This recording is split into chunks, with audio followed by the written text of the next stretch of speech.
안녕하세요. 피셔인베스트 피셔입니다. 화웨이 제재 그리고 히토류 문제가 시끄럽습니다. 그런데 이것은 항상 본질이 아닙니다. 혹시 바쁘셔서 뉴스를 못 보신 분도 계실 수 있으니까요. 현재 진행되는 이 미국과 중국의 격돌하는 상황에 대해서 잠깐 설명을 드리겠습니다. 먼저 미국의 화웨이 제재인데요. 트럼프 대통령이 5G 구축 사업에서 화웨이 장비를 배제하고 미국 기업과의 거래를 중단하는 이 제재에 90일 유예를 두었습니다. 추가로 동맹국에 대해서 화웨이 제재에 동참할 것을 요구하고 있는데요. 우리나라의 경우에는 중국과 무역 의존도가 상당히 높죠. 이 때문에 90일 동안 여러 가지 이유를 둘러대며 동참을 미룰 수밖에 없는 상황입니다. 왜냐하면 90일 내에 무역 협상이 타결된다든가 해서 상황이 바뀔 수 있으니까 여러 가지 이유로 동참을 좀 미뤄야 되겠죠. 자, 그동안 별다른 문제를 제기하지 않던 미국이 최근 중국과 고위급 회담이 결렬된 이후 화웨이에 대한 압박을 다시 시작하고 있죠. 90일이라는 유예 기간은 해당 기간 내에 중국이 무역 합의를 타결해 줄 것을 요구하는 미국의 압박으로 판단되고 있습니다. 그런데 미국의 화웨이 제재에 대해서 중국은 히토류 수출을 언급하면서 대응을 하고 있죠. 히토류는 세륨 등 17개 원소를 통칭하는 이런 말입니다. 중국이 전 세계 시장에서 압도적으로 히토류를 많이 수출하는 이유는 경제적으로 채굴 가능한 양의 거의 37%가 중국에 매장되어 있고 추출하고 분리하고 재련하는 과정에서 나오는 방사선 물질이 상당히 문제가 되기 때문인데요. 중국은 일본과 영토 분쟁 당시에 히토류 수입을 전면 중단하면서 일본에게 사과를 받아낸 경험이 있죠. 그러나 미국의 히토류 매장량도 상당하고요. 최근 미국의 화학기업 블루라인이 호주 기업과 합작으로 텍사스에 히토류 공장을 추진하고 있기 때문에 일정한 시간이 지나면 미국 자체적으로 히토류를 조달할 이럴 가능성이 있다는 전망까지 나오고 있습니다.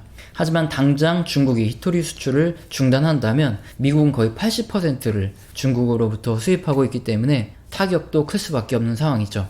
두 가지 문제뿐만 아니라 스티븐 므누신 재무장관이 중국과 추가 협상의 계획이 아직 없다 이렇게 밝힘에 따라서 무역 협상이 장기화될 것이라는 전망도 시장에 돌고 있습니다. 이런 뉴스들만 보면 일촉즉발의 위기 상황처럼 보이고 당장이라도 주식을 매도해야 되는 거 아니야? 이런 생각밖에 안 들 수 있습니다. 또한 결국 타결은 불가능할 것이라고 이렇게 부정적인 생각이 들 수도 있는데요. 그러나 이런 것들은 본질이 아닙니다. 핵심은 미중 무역 합의이고요. 화웨이 제재부터 히토류 문제 그리고 고율 관세까지 결국은 미국의 압박 카드와 그리고 반대로 중국의 반격 카드로 미중 양국은 무역 합의를 최대한 유리하게 이끌어내려는 전략을 펼치고 있을 뿐입니다. 양국의 기싸움에 휘둘리기보다는 본질에 집중을 해야 되겠죠. 사실상 미중 무역 합의라는 이 본질은 어떻게 보면 끝을 향해 가고 있습니다. 2018년 말까지 미국에 끌려가던 중국은 왜 갑자기 올해 반격을 시작하는 걸까요? 지난 5월 9일부터 10일 사이 미중 양국의 고위급 회담이 열렸고요. 그 전까지 미중 무역 합의가 타결될 것이라는 전망이 지배적이었습니다. 그러나 중국은 그동안의 태도를 바꾸고 지식재산권과 통상정책의 법제화를 하지 않겠다며 강경한 입장으로 돌변하였습니다. 이유는 중국의 부양책이 아직 제대로 시행되지도 않은 상황에서 중국의 1분기 GDP와 산업 생산 등 중국의 경제지표가 예상보다 견조하게 성장했기 때문인데요.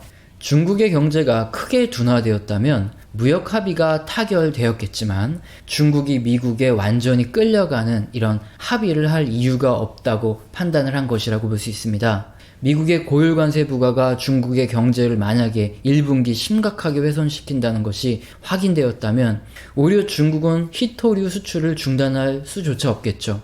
또한 미국이 화웨이를 제재하면 어떻게든 빨리 무역 합의에 도장을 찍어서 제재가 풀리기를 바라야 할 상황이었습니다.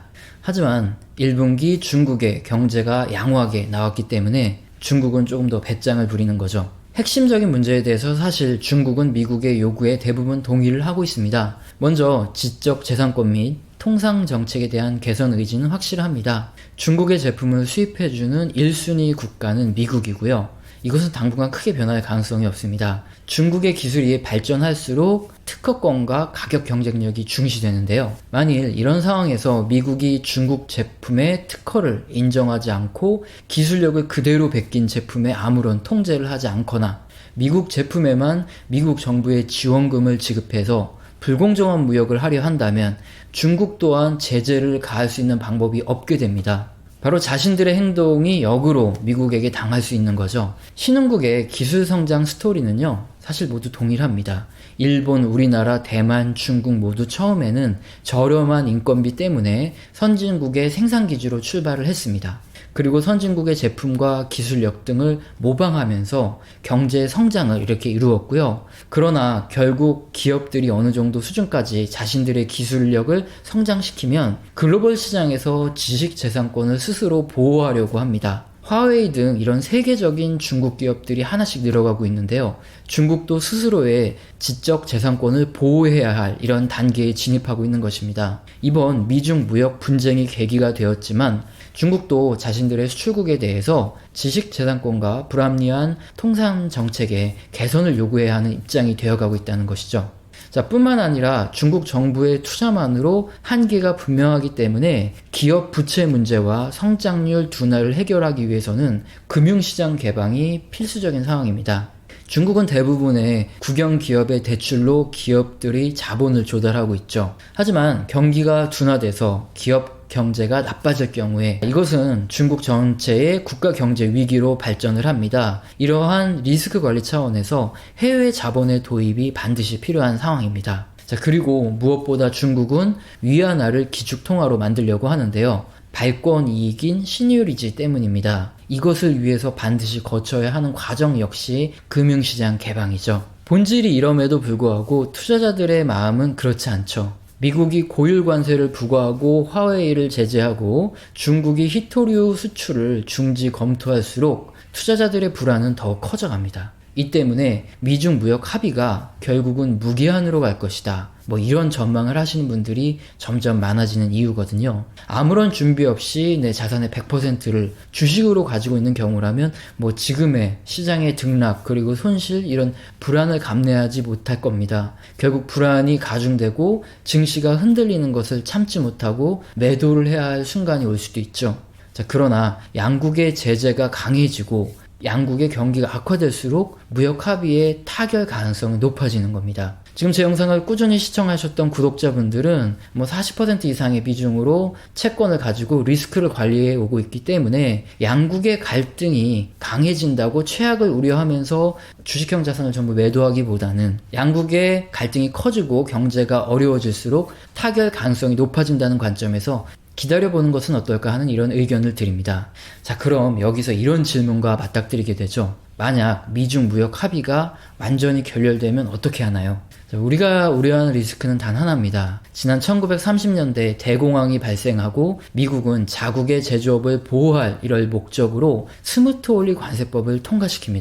자, 바로 수입품에 대해서 400%의 고율 관세를 붙이는 이런 정책인데요. 미국으로 수출이 급감한 이 유럽이나 다른 국가들 또한 보복 관세를 부과했고요. 당시 글로벌 무역은 거의 40% 이상 감소를 했습니다. 미국이 자국의 경제를 살리겠다고 실행한 정책이 오히려 미국의 GDP를 반토막으로 만들었고 불황을 장기화시키게 됩니다. 과거의 역사를 그대로 따라갈 가능성은 높지 않지만 바보 같은 선택을 내리는 지도자들이 나올 가능성은 충분히 있습니다. 우리가 우려하는 리스크는 단순히 이것뿐이죠. 미국과 중국 어느 한 지도자가 1930년대와 같은 최악의 결정을 내린다면 과거의 역사는 반복될 것이기 때문입니다. 하지만 미중 무역 합의가 완전히 결렬되고 관세율이 끝도 없이 올라가는 상황이 나타날 가능성보다 무역 합의가 타결될 가능성이 더 높습니다. 여기서 우리가 할 수 있는 대응은 주식형 자산과 채권형 자산을 리스크만큼 배분하는 것인데요. 만약에 타결 확률이 100%라고 보시는 분이라면 주식형 자산을 100% 가지고 있는 게 맞겠죠. 반대로 결국은 결렬되고 끝날 것이다. 이런 분은 지금 채권을 100%를 가지고 계셔야 됩니다.